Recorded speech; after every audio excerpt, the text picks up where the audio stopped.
Good morning, ladies and gentlemen, everybody. Welcome back to another pre-market live stream here today.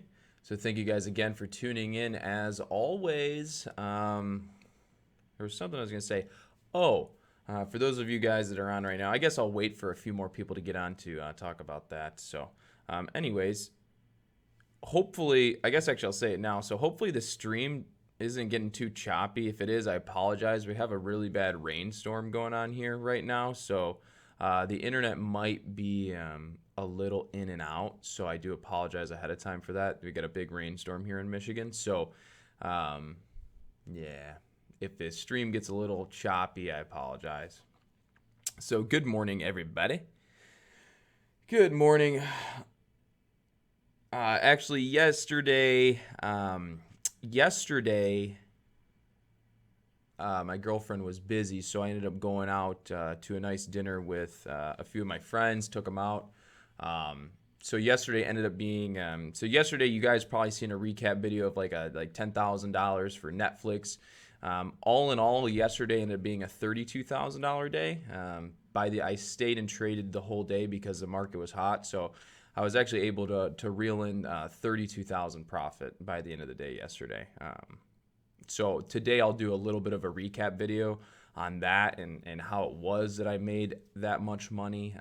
But we're going to dive more specifically into why it was or how and why I was comfortable trading what I traded to make that money. So a lot of you are going to say, oh, was it TLRY? And yes, it was, but it wasn't up. It was down as I expected. And you guys remember from yesterday, right? I told you TLRY was going to crash. Did I know it was going to crash yesterday? No, I didn't. I'm not going to say I'm that good, but I did mention that TLRY was going to go on. It was in like the last phase of the bubble probably, where we would have one more strong push and then we'd break down. And as you can see, that's exactly what we did yesterday. We had one more parabolic push up to 300 and then see you later, right? So again, that's what I was trying to, I wasn't trying to say I'm a genius. I was trying to inform people that it was a super risky thing to be trading at those levels.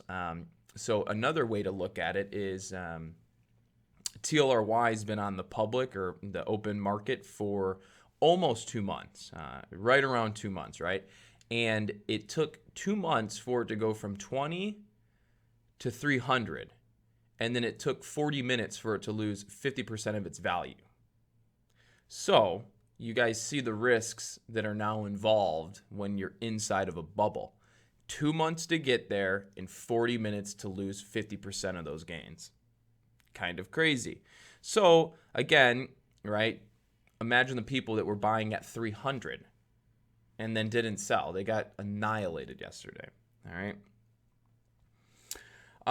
I can't short TLRY. I'll cover that here in a little bit. So rather than listen to me just spiel about some random stuff, we'll get into the business here. So, all right, guys, we're going to the next screen. Do get ready and do whatever it is you got to do here. Write down these stocks. The whole watch list is up there on the top, specifically of what I'll be following today.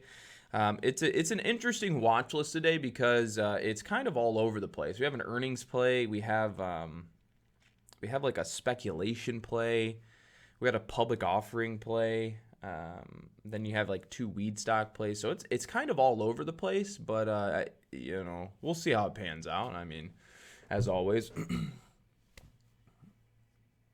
Share spin by the end of it. All right. So anyway, so there's all the stocks gapping up and down. We have NBEV, which many of you know by now is like I think that's the one, correct me if I'm wrong, I think that's the one that does the beverage, like infused marijuana beverage drink or something. So that's a little penny stock that's involved in the whole marijuana boom right now with, I think, infused cannabinoid or cannabis drinks or something along those lines. They're going crazy, but just know that this current moment in time, all of the marijuana-related stocks trade sympathy to TLRY. It's kind of like the stock market. TLRY is kind of like the Dow Jones or the S&P 500 for the stock market. TLRY right now is like the Dow Jones and S&P 500 of all the weed stocks. So whatever that thing does, you can bet that most likely the other weed stocks are going to move in a similar manner. Because as you would notice, right, if you look back at NBEV, if you look at Cron yesterday, they all slammed right at the same time. NBEV and Cron both tanked at the same time. And if you link that to TLRY, TLRY was the one that first started crashing, and then NBEV and then Cron both went. So they do have a cause and correlation factor going on there. All right. So let's get into sharing the screen here 1 second. All right, so the first stock that I'll talk about on the watch list, we'll save TLRY for the last one. So we're gonna first look at RHT. So RHT is Red Hat, and they have earnings today. So for those of you that maybe want to take a peek at something that's higher priced, maybe a little bit more predictable than some of the movement of TLRY or something, Red Hat's an earnings play, so I'm going to be watching this one short. I haven't really analyzed it all that much just yet, so give me a second. So as you can see, if you look at this 180-day chart, actually let me do this. So that was big boom. Interesting. Yeah, so TLRY, or not TLRY, sorry, RHT, Red Hat. Red Hat's gapping down on the day because of earnings, and you can see that right now it's gapped down right into a previous support level. So I'm kind of nervous about trying to short this today. I'd actually be, maybe a little bit long biased. I think I'm like a 50-50 on RHT right now. I think it's very possible that, we see it do something like this. I think we'll probably, maybe even see it drop down to retest the pre-market, after hours low, and then we'll probably get a bounce. So I think this is going to be kind of a back and forth trader on the day where it might drop down short to test after hours low, and then it probably bounces. Also because, again, if you look at this 180-day chart, that's a daily chart, 180-day. If you look at this 180-day chart, you'll see that it's right down to this previous support where it bounced last time. So I think we might see something like that again. It's possible that it breaks down this $130 price point. Like, it's possible, but I would be a little bit nervous. I definitely wouldn't short it at 130. That's for sure, without a doubt.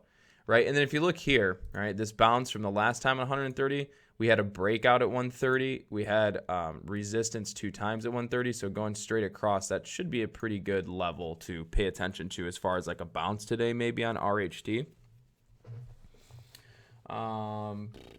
Let's see. All right, next one on the list. So that's RHT. It's an earnings play. Going to probably be playing that one short if I do play it. And then maybe looking for a scalp momentum bounce on the bottom at around the 130. Next one we'll talk about is VKTX. All right, so here's VKTX. Some of you will know what we're referring to because this is one of those stocks that just boomed the other day, right? Or let me put it on a 5-day chart. It went crazy the other day, so some of you will remember this, and a lot of people made money on this short. So our moderator Matrix is one of the guys that works with us in Boiler Room Trading. He's primarily a short trader. We have a few moderators and few team guys on Boiler Room Trading, and Matrix is the one that I give credit to on this for finding this. Is it going to be the best play in the world? We don't know for sure, but we do believe there is going to be a high chance for a short on VKTX. Now, I don't have shares to short on my broker, so if you guys are trading with E-Trade or some other broker, you might have shares to short on this. You could justify maybe doing some option trades on it. I'm not, but I did want to mention VKTX today because they announced some news. I think it was yesterday because today's the 20th, so yeah, it was yesterday. VKTX announced they are going to do start a public offering of common stock. And if you're not familiar, or if you are familiar, you'll know that public offerings are usually a bad thing, and they result in the stock crashing. I don't want to say crashing, but taking a very massive push to the downside. That's usually what happens, right? There has never been a time where I've seen a public offering not go down. There's been some times where it's gotten a little like shaky, but they usually result in going down. So if you have shares to short, or if you're optimistic about using options or something, you could probably justify shorting VKTX today. Most likely, below the pre-market low or below 1865. So there's a couple ways you could look at this. You could try and maybe wait for it to pop up, maybe test some of these key levels. But I'd be very surprised to see this public offering news pop up. I would imagine it's probably just going to go straight like that. Okay, so again, you could watch VKTX for a short today with some news of a public offering.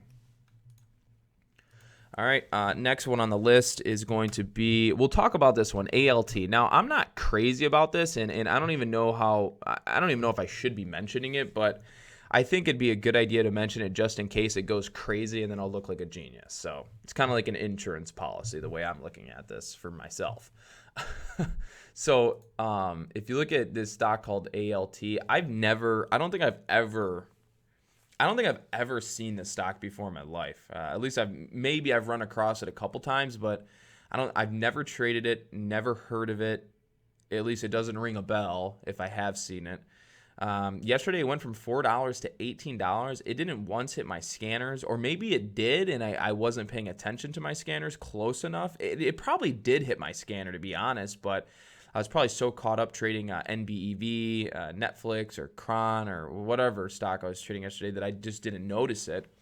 And it's interesting because it went from $4 to $18, right? So I couldn't find any news, at least on TD Ameritrade. So somebody else in our chat room, one of our premium members, sent me a link to Yahoo Finance, and apparently they had some positive phase 2 trials for, I think it was a influenza vaccine or some vaccine. Some vaccine they're working on. I guess there was some positive results on their like phase 2 trial or treatment or something. So it ended up going crazy yesterday. Now, do I think this is going to run into tomorrow or today? Maybe. But considering it went from 4 to 18, it might not be something bad to keep on the watch list. So I figured, why not put it out there? Keep it on the watch list just in case. Who knows? If it goes good, it goes good. If it doesn't, what's it matter, right? So better to watch it than to not watch it in case there is something crazy that happens. So again, ALT, some positive phase 2 trial news. I would suggest just keeping it on the side watch just in case, all right? I will note, though, it didn't trade it traded a good amount of volume, but there wasn't like a massive amount of volume on this. So it could also be a little sketchy as well. So next one, we'll talk about NBEV because I know you guys are dying to get to this one. So NBEV here. And sorry that I haven't. And ALT to go through, I will mention ALT went through a recent reverse split as well. Now, what was I going to say? I'll get to some of these comments and, questions maybe here in a little bit more. We still got two things to go over here. All right. So NBEV. Hold on one second. Yeah. So NBEV, plain as day, it's a skyrocketing this morning up to 634. Big push. Now, if you ask me right now, NBEV is not a buy. If in terms of day trading and everything, NBEV is not a buy. Because I can tell you right now, if TLRY goes for a secondary crash today, it's going to take NBEV with it. All right. Let me show you. Yesterday when let me get these old drawings off the chart too, excuse me. So yesterday when TLRY crashed, this is what happened to NBEV. So NBEV went from $5 to $4. I basically crashed $1 with TLRY. So if TLRY goes down, you can bet that this is going to be going down too, right?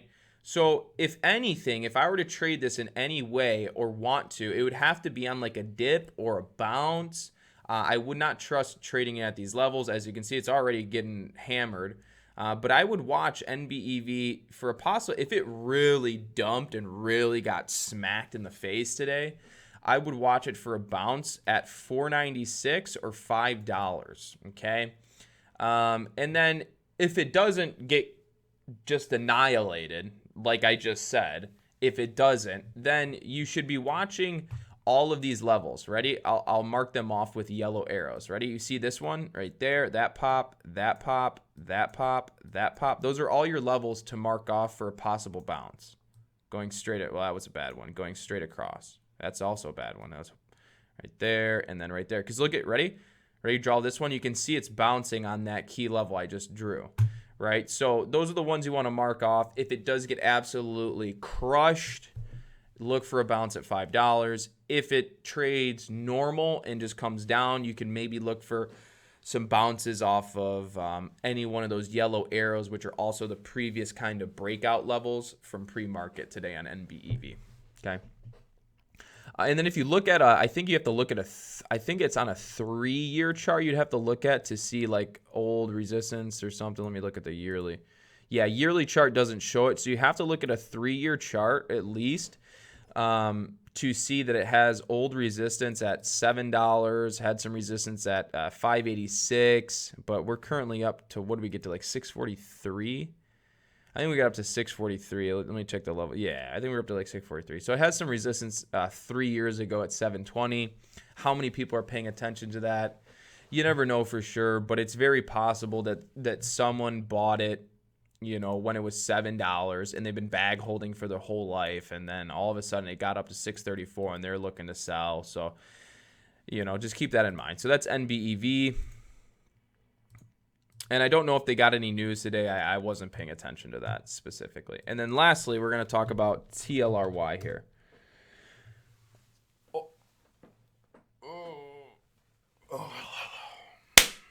Oh, God. Oh, mind you, I feel absolutely terrible this morning. Thanks to a couple Crown on the rocks last night, celebrating a good win from yesterday. I ended up getting steak, some crab legs, and some Crown. And it doesn't feel good this morning. I feel absolutely terrible. All right? But anywho, we're still here and we're still pushing through. My brain's on fire, and I don't have any Advil. Anyways, so TLRY. Where do I start? That's the thing. Where do I start with TLRY right now?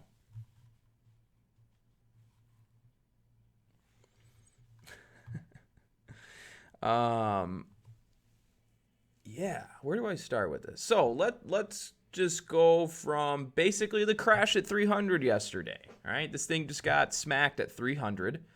All the way down to 150. That move shows you the risks involved with this stock currently. There are still some people out there that believe this thing's going to go above 300 and it's going to keep running. And it honestly, it could. I'm not going to say it couldn't. It really could. But after that move yesterday, that big flash crash, right? And that's another thing I said. I think it was in a Facebook post. I said TLRY has liquidity issues. And since it has liquidity issues, if it drops, there's a strong chance it's going to go through flash crashes, which happened exactly yesterday. Because when there's liquidity issues, there's no one's going to want to buy the shares from you. For one, when this thing's crashing, nobody wants to buy them from you. So when there's liquidity issues, it's going to be 3 times as hard to sell the shares to people, and that's going to cause even faster moves down. And then also, as that was going down yesterday, it was just knocking out people's stop losses like crazy. Stop loss, all the way down. So there's numerous amounts of reasons as to why that happened the way it happened that we can't foresee happening, or we can't foresee or anticipate, 100% of the time, all the time, right? There's so many factors, right? Who knows, right? 300, maybe some dude that had like 1 million shares came in and just was like dumped them all, right? You never know exactly what happens, right? But with TLRY,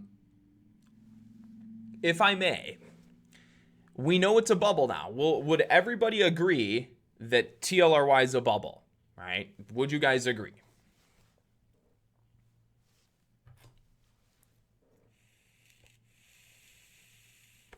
Right? So we'd agree that it's a bubble. In most cases, right? In most cases, actually, I'm just going to say pretty much every time. Every time something's a bubble, this is what happens. You'll have it go straight up, and then it goes through its first crash. Then everybody thinks, oh, this is the opportunity I was waiting for. I missed the move up, and now this is the opportunity to get in at a good price and ride that wave back up because it's going to keep going. And then it results in a strong bounce, which we've already seen. It bounced from 150 to 260. It bounced $90 a share yesterday. It usually bounces, and then it goes like this.